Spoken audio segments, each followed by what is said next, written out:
So, let's see kung ilang araw tatagal ang battery nitong aking Huawei Band 10 smartwatch. So, Friday night, ayan, pinull charge ko siya, 100%.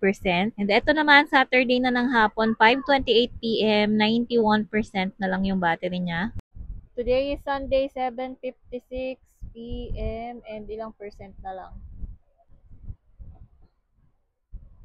Ayan, 77% Sunday, 7:57 p.m. Is Monday, June 9, 9:34 p.m. And tingnan nyo kung ilang percent pa yung ating smartwatch. 64% pa siya. So, tatlong araw ko na siyang suot. Friday night ko nga ito pinull-charge. Day is Monday. 64% pa siya. Hindi ko muna to i-charge. Try natin siyang malobat para malaman natin kung ilang araw ba yung itatagal niya.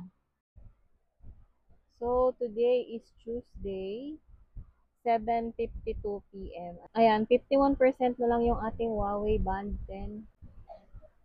So, may 4 days na to. Hindi ko pa siya tina-charge, guys, ha. Pero, i-charge ko na siya tonight kasi may lakad ako bukas. So, kailangan ko siyang i-charge.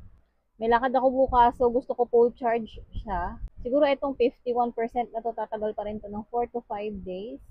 Gusto ko sanang i-try yung kung ilang araw talaga siya bago malobat. Kaso nga may lakad ako bukas. So, yeah, i-charge ko na to ngayon. Naka-apat na araw na tayo and meron pa siyang 51%. So, siguro probably maglalast pa to ng 4 to 5 days.